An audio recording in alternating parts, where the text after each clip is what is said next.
Hey everyone. Today I'm recording this to talk about, expound on an issue um, about something that I have been in discourse with through many years of doing ancestral work with others, both American and European, although I'm sure this conversation is happening in a lot of places. But it's about how we identify and how others see us and how our identities can change from place to place. And this was this particular video was inspired by a most recent conversation that I heard on an interview that Angela Pucca held on her YouTube channel with an Italian American. Angela Pucca is a PhD from, I believe, Leeds University in the UK, and she is Italian born. So she's Italian. And the question surprised me a little. No, it has surprised me a lot, actually. The question, and I have been in this discourse where I feel like there's this misunderstanding with folks in Europe in the past. So it's not just this particular instance, it's just an ongoing thing. But the question is there an Italian American culture? And it surprised me because it seems like that's something that is common knowledge, but maybe not, because I'm in this specific geographical, cultural, and social location where that seems obvious to me. And the person that she was interviewing was Italian American, doing reclamation and reconstruction work, and was not raised in an Italian American community. So they responded honestly, but I feel like there's still a big misunderstanding that needs to get sort of hashed out, but also acknowledged, because it's important that we have the awareness of what's actually happening and what the realities are and the lived experiences are for people. And the idea that there are people, particularly scholars and academics, who are doing ancestral work, are doing work with different cultural traditions, and particularly in this case coming from Italy, that aren't aware that there is an Italian American culture, and how strong and cohesive Italian American culture is, feels like it is very not only dismissive, but almost sort of gaslighty, where it's like, we know what our lived experience is. And so I am here today to give voice to that from my experience. So again, this is coming from my experience, which is what I say on all of my videos. I realize that everybody has their own experience, and this is not to invalidate anybody else's. But I am Italian American. So my position is I am second generation Italian American. I am also half Irish, but I was enculturated as an Italian American. And I was identified as Italian in my community. Now, I have done a video previously, not too long ago, actually, about the differences between culture, enculturation, acculturation, and whatnot. You can refer to that. I'm not going to go deeply into that, but just to say that the way that I was conditioned in the world, the way that I was developmentally oriented, was as an Italian American. And I feel like folks in Europe who are European born, who haven't been to the US or haven't spent time in direct engagement with the culture here, just may not understand. I mean, how would they? It's not a criticism, but that's why we need to have these conversations. Also, I will be honest, I have felt a bit of maybe Euro superiority, elitism, and maybe some prejudice about Americans and about what Americans are. I think that some of that is because outside of the US, if you're not having the lived experience of being in the culture here, you are probably getting a lot of information from media sources, which are not going to portray the full spectrum of American experience and our ethnic pluralism, which we live with. The United States is a very multicultural nation. It is also a very complex and large nation. So this is another thing that I feel like maybe is not fully understood, and that is that the United States is huge. The country of Italy basically fits into the state of California, just for some reference, right? So like we are talking about a huge coming from all over the world. So the dominant culture here is what we might call Anglo-American culture. But that homogenizes and assimilates many of us who are resisting that. And the Italian-American community is still very strong and holding on to our traditions. And part of my work has been carrying, cultivating, and regenerating those traditions, as well as adapting them to life here now. So I think that maybe it would be helpful to just talk about a definition of culture. There are many definitions of culture. So from an animist perspective, which is also where I'm coming from, it is a living dynamic force. Okay, so, and I've got a definition here that I saved from this is Boston University. I'll put the link in the notes. And it starts with a quote from James Spradley, who's an anthropologist, and he says, "Culture is the acquired knowledge people use to interpret experience and generate behavior." And then the site goes on, culture from the Latin cultura, stemming from colere, meaning to cultivate, generally refers to patterns of human activity and the symbolic structures that give such activities significance and importance. Cultures can be understood as systems of symbols and meanings that even their creators contest. They lack fixed boundaries that are constantly in flux and that interact and compete with one another. So culture is a living thing. And I have talked about this before. What is culture? Think of it as a yogurt culture. That's one of the associations that I make, right? It's alive and it's changing and it's microbial and it's a form of flora. Culture can be defined as all the ways of life, including arts, beliefs, institutions of a population that are passed down from generation to generation. Culture has been called the way of life for an entire society. As such, it includes codes of manners, dress, language, religion, rituals, art, norms of behavior, such as law and morality, and systems of belief. Okay, so again, there are many definitions of culture that we can come up with. So basically, culture is the way that you are conditioned, the things that are around you that you adapt and then use yourself to interface with the world. So in Italian communities, there is a very strong transmission of ways, belief, art, music, dance, even language. So this is, and this is also important, different than Italian, right?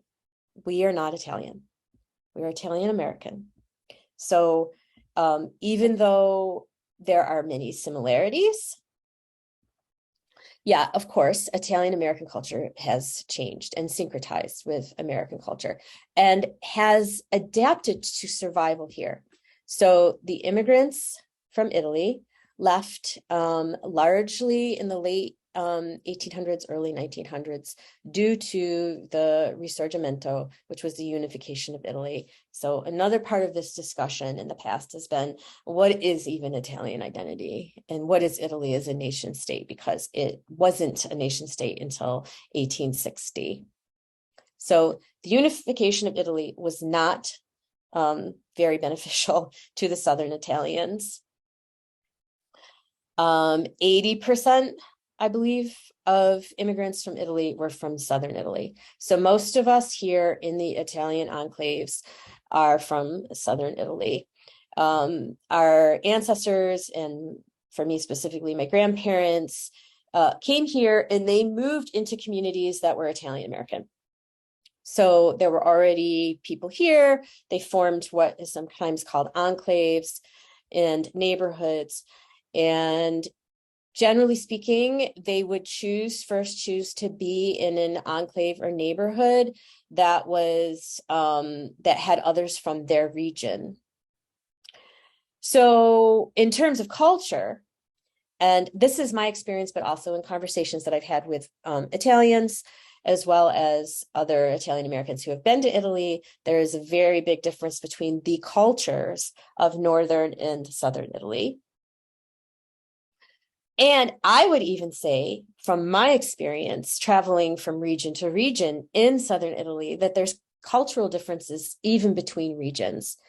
So here in the US, for instance, my nonna was from Benevento, Campania, which is near Naples, and my nonno was from Calabria. So they came from different regions and they had different customs and traditions. And I think that for the most part, people tried to stay within their regional groups, but that wasn't always possible. So there was a lot of mixing of cultures, okay? One group that really stuck together were the Sicilians. And many of you who are Sicilian who are listening I'm sure, are aware of that. I know my own community, we all knew who the Sicilians were. Sicily is actually almost a different country as well. So it's kind of like Northern Italy, Southern Italy, and Sicily. So in terms of my own identity in my neighborhood, in my enclave, another point I want to add here is that part of the way that the traditions from Southern Italy were carried to the US was a transitional or a transmutational process, because many of the immigrants were rural. They were contadini, they were farmers, peasants, and then they moved into often urban communities because they went to work in the factories. A lot of them were tailors, and a few of them had some other skills, but they went from living as farmers to living as urban people. And these traditions really held us together, gave us an anchor, gave us a grounding, gave us an understanding of ourselves in relationship in a way that we oriented to the greater complex of the United States. So I do have some, and I'm going to see if I can screen share, because I do have a list of Italian American communities, just to elucidate that there are very strong Italian American communities. And that's just something that I want to also touch on in terms of the interview that I mentioned, and that the response from the interviewee, who again was living in the Rockies area of the country, had not grown up in an Italian American community. And they said, well, there's pockets. Well, in my opinion, there's way more than pockets. So if you get into the Northeast, here where I am, New York, New Jersey, Philadelphia, Connecticut, Massachusetts, there are, I think New York State, the Italian Americans are the largest ethnic group in New York State. And there are whole communities, cities. My city that I grew up in, of Utica, New York, is basically an Italian enclave. Buffalo is another one. So let me see if I can screen share. And I will put this link. Okay, it's Wikipedia. And so this is This is 17.8 million Americans are of Italian descent. And this is according to a recent United Census Bureau estimate. And I don't see a date on this. So that could have changed. It probably only would have gotten bigger. So you can see here, this is it, pretty much every state in the US.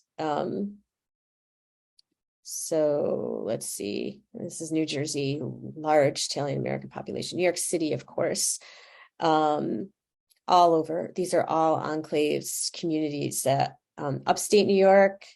Here's Utica, 28% Italian American population in Utica, New York. So I will share this link. In terms of Italian identity. So one of the questions that always comes up is, why don't you just identify as American? And when I go to Europe, I am identified as American. And it makes sense there, right? I am perceived as an American. Here, that is not the case. So it's fine there. Here in the United States, where we have a multicultural country, often we identify by our hyphenated ethnicity for a couple reasons, and some that I know of and some that I probably don't know of. One is we are not considered native here by the native people, right? So it's like I am not native. I am not a Native American. That phrase is reserved for the indigenous people of Turtle Island. And to them, I am European. So that's one thing. Another element of this is that in a multicultural community. So I grew up in Utica, New York, I went to a school that was full of immigrants from a variety of places. So I was one of many groups of immigrants, largely Italian, Polish, Lebanese, Puerto Rican, and Vietnamese. And there were others. So when you go into a group of people who are all first, second generation immigrants, your identity becomes naturally hyphenated. And in fact, it wasn't even hyphenated. I was Italian. That was not an identity and is not an identity that I ever chose for myself. I have since embraced it. But as a child living in an Italian community, I was identified by others as Italian. Okay? I didn't wake up one day and say, oh, I'm going to start identifying as Italian because I think it's cool. And in fact, it was not. Okay? We were discriminated against. I was called names. Everybody was. I was called ethnic slurs. My grandfather could not get jobs because he was Italian. He could not get a loan from the bank. Okay? He could not get a mortgage because he was Italian. He could not get into the local fire department because he was Italian. This has changed, thankfully, but there is still a lot of anti-Italianness in the United States. So my Italian identity, and I tell this story of, I think it was, I was 6 or 7 years old, first or second grade. My school was a multicultural school in a refugee city, by the way. Utica is a refugee city. So a lot of people come from all over. We had a school play where we all were going to dress up as our ethnicity and do something culturally relevant. And so I got chosen. I didn't pick it. I got chosen to do the tarantella or some form of it in a traditional Italian from Italy costume. And I remember I wasn't big on it because I'm also half Irish and I really wanted to do the Irish jig. And the girl that got to do the Irish jig had an Irish surname and she looked very stereotypical Irish. She had red hair and freckles. And I went home to my mother and I said, why can't I do the Irish jig? I'm Irish. And my mother said, because everybody just sees you as Italian.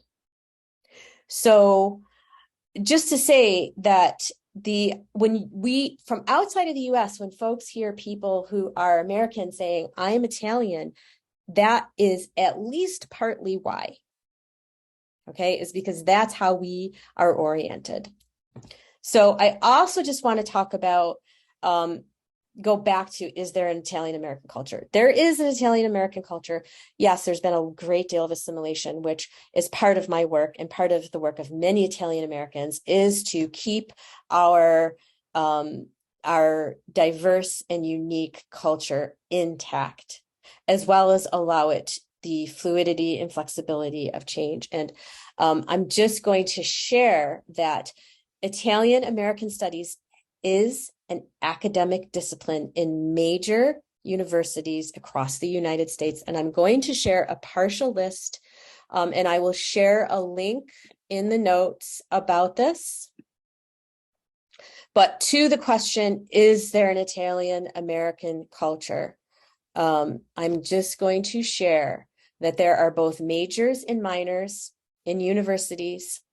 There is a minor in Italian-American culture at Hofstra University, Loyola University, Queens College has a minor in Italian-American Studies, as well as 4 graduate courses. And they also have the Calandra Institute, Italian-American Institute. There is a major at Lehman College, and there's a whole list you can look up.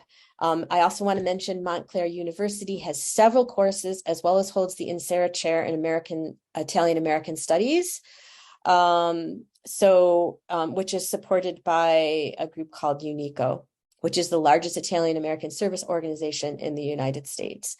So there's a full list, and let me see if I can share with you all some of that list. Okay, this is Italian-American Studies Association, and this link I'll share, but this is all of the places where this discipline is at the academic level. Okay, and I also want to mention another individual. Her name is Edvige Giunta, and she was born and raised in Sicily, where she studied at the University of Catania, and then she moved to the United States, and I have this up now. So she says, I am Italian and American, Sicilian, Sicilian-American, European. I have multiple identities. So, and she writes memoir. Memoir became an opportunity to bring together threads of identity and cultural experience. It's an antidote to cultural displacement. Most people experience some form of displacement. It doesn't have to be geographical. It can be class, cultural, gender identity, disability. Your sense of home is somewhat thwarted. And so I will share. Yes. And I will share this. I will put this link also in the notes. And she is a professor of English at New Jersey University. Has trained scores of students, many first-generation immigrants, in the art of memoir. Okay. So one of the things that she points out there is that, and this is another really important point here, is that people get to choose their identity, right? We don't get to tell other people you can or can't identify it as such or such. We might disagree, right? But we get to choose our identities. Was there any other points that, let me see if there's any other points that I wanted to share. Oh, I have some books that I want to share with you all. Oh yeah, I did want to just touch on, I'm not going to go into all of the, like a whole list of things that we call Italian-American culture, but I did want to make sure that it was known and shared that what we are calling in the US and other places, Italian witchcraft, Italian folk medicine, Benedicaria, all of those things is happening still in Italian America, in Italian American communities. So there is very similar practices here, as I have directly experienced in Southern Italy. And what, in fact, Dr. Puca calls sagnatura, which is signs, prayers that are healing formulas, are still done and transmitted in the United States. In the community that I grew up in, there are still people who are doing this. Often it comes from their original region and village, as well as family. And it has been being transmitted and continues to be transmitted today. It was transmitted to me from more than one person, because there's many different traditions there, like I said, coming from different regions. So different people have different formulas that they do for different types of ailments. It is still going on. Yes, dispersed. Yes, we could lose it if we don't continue to cultivate and regenerate. But yes, it is still happening. There is Italian folk medicine, or whatever you want to call it, the things we do the blessing way, happening here in the United States. So I want to share some books, just as other points of reference. And I know many of you have probably other books that you love, but this book, Italian American Folklore, by Francis M. Malpezzi and William Clements. Blood of My Blood, very good. The Dilemma of the Italian Americans, Richard Gambino. And Italian Folk, Vernacular Culture in Italian American Lives. And this is an anthology. So there's some places to start. I'm just going to check my notes to see if there's anything that I'm sure there is. So there'll probably be a part 2 of this. Meanwhile, have a wonderful day. Thank you for tuning in, and bye for now.